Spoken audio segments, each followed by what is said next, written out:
की चर्चा कर रहे हैं। तेजस्वी यादव मुख्यमंत्री योगी आदित्यनाथ पर तंज कसते हुए नजर आए। उन्होंने कहा कि यूपी के मुख्यमंत्री सिर्फ घंटा बजाते हैं, यूपी वालों को नौकरी लेनी हो तो बिहार आना पड़ता है। ये सब लड़ाई दंगा फसाद है। अब तो यूपी के लोग कह रहा है, यूपी के लोग आके कहता है कि वहां के जो मुख्यमंत्री बाबा हैं वो खाली घंटी बजवा देंगे, लेकिन नौकरी लेने बिहारी आना पड़ रहा है। तो समझ रहे हैं, नौकरी घंटी बजाने से अपना पेट भरे होगा। इसलिए आप सब लोग इनके अफवाहों पर मत रहिएगा। मंदिर और मस्जिद से पेट नहीं भरता। कोनो झूठाओं के टीका लगा के भगवा पहन के हे हो करने से नहीं होता है, ये बात समझना चाहिए। हर्षवर्धन जी, जैसे नाटकीय अंदाज में पूरी तरीके से व्याख्या कर रहे हैं मुख्यमंत्री योगी आदित्यनाथ की, और एक बड़ी बात कि बिहार आना पड़ता है अब रोजगार लेने के लिए उत्तर प्रदेश के लोगों को, ये बात क्या हजम करने वाली है? क्या ये बात लोगों के समझ में आने वाली है? देखिए, अभी अभी दीपावली और छठ का त्योहार बीता है।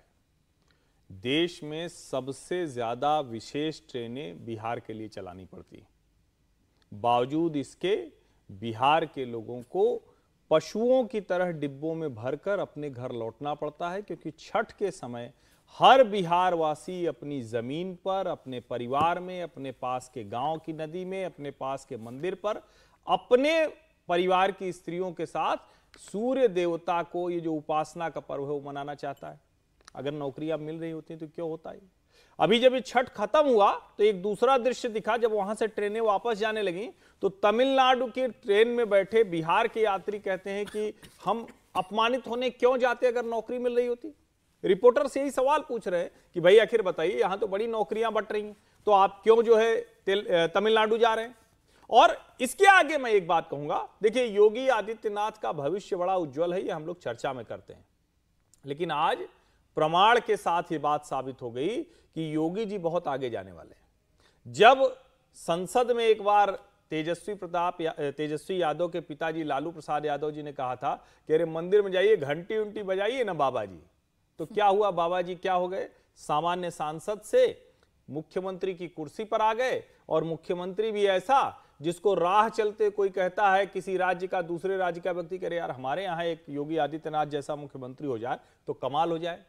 अब तेजस्वी यादव अगर ये कह रहे हैं कि बाबा जी घंटी बजवा रहे हैं, तो पता नहीं बाबा जी क्या बिहार की तरफ भी कुछ ज्यादा दौरा करने वाले हैं, वहां भी कुछ वो प्रभाव डालने वाले हैं। लेकिन इतना जरूर है कि उत्तर प्रदेश के मुख्यमंत्री योगी आदित्यनाथ का बढ़ता हुआ कद वो पार्टी के भीतर ही नहीं, पार्टी के बाहर भी बहुत लोगों को परेशान कर रहा है, और बिहार के उप मुख्यमंत्री के लिए चिंता की बात है। और अगर वही वाला अंदाज है तो निश्चित तौर पर उनका भविष्य उज्जवल है। और जहां तक तेजस्वी का है तो शायद अब वो अपने पिताजी से ज्यादा सीख रहे, भाषण भी उसी तरह से दे रहे हैं। बिल्कुल, देखिए, सेंट्रिक जो मुख्यमंत्री योगी आदित्यनाथ को समीर जी रखा जा रहा है, तो ये प्रामाणिकता है इस बात की कि मुख्यमंत्री योगी आदित्यनाथ टेंशन तो बढ़ा रहे हैं अपने काम से भी, और जिस तरीके की बातें वो करते हैं, खुलकर हिंदुत्व की बातें रखते हैं, उससे विरोधियों के लिए टेंशन तो बन रहे हैं वो।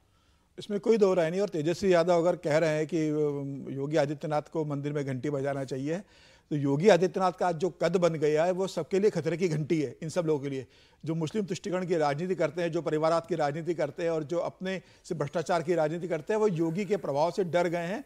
आप देखिए, आज बिहार के अंदर जो भी योगी आदित्यनाथ की डिमांड होती है किसी कार्यक्रम के लिए, भारतीय जनता पार्टी का संगठन उन्हें वहां बुलाता है।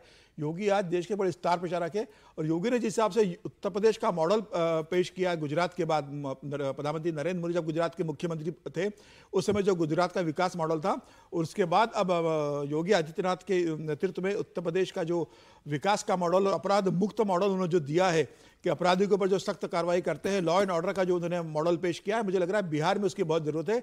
बिहार के अंदर जिस हिसाब से आपराधिक घटनाएं बढ़ती है, योगी का यह बढ़ता हुआ कद बताता है कि तेजस्वी के साथ साथ नीतीश और विपक्ष से सभी नेता डरे हुए कि अभी तक तो एक प्रधानमंत्री मोदी से लड़ना पड़ता था, अब तो एक और 11 हो गए, मोदी जी के साथ योगी जी भी जुड़ गए। तो निश्चित रूप से योगी का बढ़ता कद इन सभी के लिए खतरे की घंटी है। बिल्कुल, और देखिए, मंदिर को लेकर जिस तरीके की राजनीति हो रही है और हर एक नेता मंदिर जाता हुआ नजर आ रहा है, इसकी एक और तस्वीर देखने को मिल रही है। तेजस्वी यादव भले ही योगी आदित्यनाथ पर मंदिर और घंटा वाला तंज कस रहे हैं, लेकिन वहीं इंडिया अलायंस में उनके साथ आदित्य ठाकरे आज मथुरा पहुंचे हैं। वो भी मंदिर जा रहे हैं और पूजा पाठ करते हुए नजर आ रहे हैं। तस्वीरें आपके सामने हैं। आदित्य ठाकरे भी आज मथुरा में पहुंचे हुए हैं। उनकी पार्टी के जो लोग हैं वो भी आज मथुरा पहुंचे हुए हैं। मंदिर में पूजा अर्चना करते नजर आ रहे हैं, पूजा पाठ करते हुए नजर आ रहे हैं। आज के दर्शन होना ये नसीब की बात होती है और भगवान के दर्शन भी हुए आज, तो बहुत ही अच्छा लगा। मुझे लगता है पहली बात तो अयोध्या का मंदिर अभी बनने जा रहा है। आपको याद होगा कि 2018 साल में उद्धव साहब खुद स्वयं यहाँ आए थे और हमने नारा लगाया था पहले मंदिर फिर सरकार। तब सारे लोग भूल चुके थे, अभी ने वो मुद्दा निकाला था और 2019 में जैसे ही उद्धव साहब सीएम बने तो मुझे लगता है पहले सीएम हो गए महाराष्ट्र से जो जाके दर्शन करके आए। यही बात है कि ये धर्म की जो बात होती है, दर्शन की जो बात होती है, निजी बात होती है और हमने आज दर्शन किया। नहीं, पहले होके आए, वापस जाएंगे वहाँ, लेकिन आज क्या सलाह देंगे आप? कन्हैया जी के यहाँ है। तो दर्शन मथुरा में कर रहे हैं राहुल जी, लेकिन अपनी पार्टी का क्रेडिट क्या है राम मंदिर आंदोलन में, वो बताना भी आदित्य ठाकरे नहीं भूल रहे हैं। तो क्या ये सियासत की मजबूरी हो गई है कि आप कुछ भी करें लेकिन आपको ये प्रूफ करना है कि आप कितने बड़े हिंदू हैं?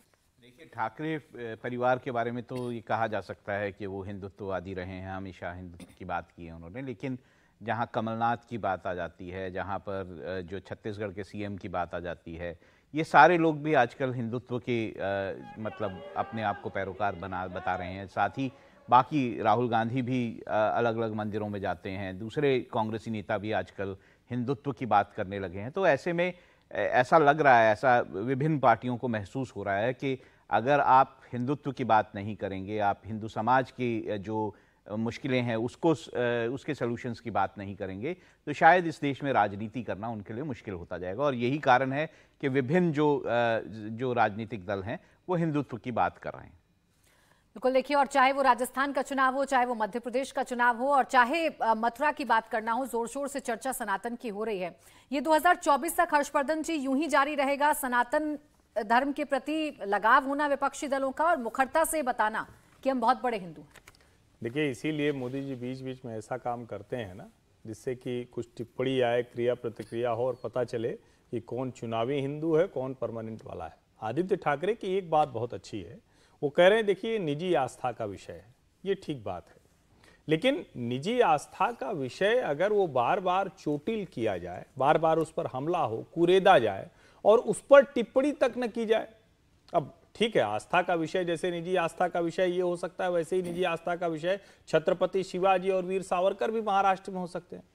तो राम से लेकर और शिवाजी सावरकर तक अगर शिवसेना की जो वैचारिक, जो एक तरह से कहें कि जो जिस लड़ाई को कहते थे कि हम ही लड़ते हैं, वो वैचारिक भूमि अगर खिसक रही है तो फिर उनके लिए मुश्किल है। और मुझे तो कई बार ये लगता है कि अंत में उद्धव ठाकरे और आदित्य ठाकरे को भी पता है कि चाहे जितने दिनों तक हम सेकुलर बने रह जाएं, लेकिन हमारा भविष्य इधर नहीं है, हमारी मुश्किलें हैं, और शायद एक बार जब उनको फिर से समझ में आएगा तो लौटने के लिए रास्ता बना रहे, इसलिए भी ये गुंजाइश बनाए रखते हैं। वरना क्या इस आंदोलन के समय जो बाला साहब ठाकरे का रुख था, वो रुख राम मंदिर बनते वक्त है उद्धव ठाकरे का? उद्धव ठाकरे ने तो एक तरह से अफवाह फैलाने का काम किया। उन्होंने कहा कि लाखों लोग आएंगे, उसी तरह की स्थिति हो सकती है जैसे गोधरा हुआ था। ये तो वो खतरनाक काम कर रहे हैं। और क्या राम मंदिर के समय जब वो प्राण प्रतिष्ठा हो रही है, जब रामलला विराजमान वहां स्थापित होने जा रहे हैं, हर आस्थावान हिंदू अयोध्या की तरफ देख रहा है, उस समय ऐसी अफवाह फैलाना, किसी भी तरह से किसी की निजी आस्था को चोटिल करना, तो आदित्य जी को भी ये भी थोड़ा समझना चाहिए। बिल्कुल, देखिए, सनातन की चर्चा राजस्थान में भी हुई है, मध्य प्रदेश में भी हुई है, और सनातन को लेकर तरीके के बयान भी आते हैं और एक अपने आप को हिंदू प्रूफ करने के लिए मंदिरों के चक्कर भी लगाए जा रहे हैं। लेकिन सबके बीच राजस्थान में आखिर कांग्रेस की गारंटी वर्सेस मोदी का चेहरा, कौन होगा पास, कौन होगा फेल? 3 दिसंबर के नतीजे के बाद कैसे तय होंगे 24 चुनाव के मुद्दे? डिटेल में होगी बात इस ब्रेक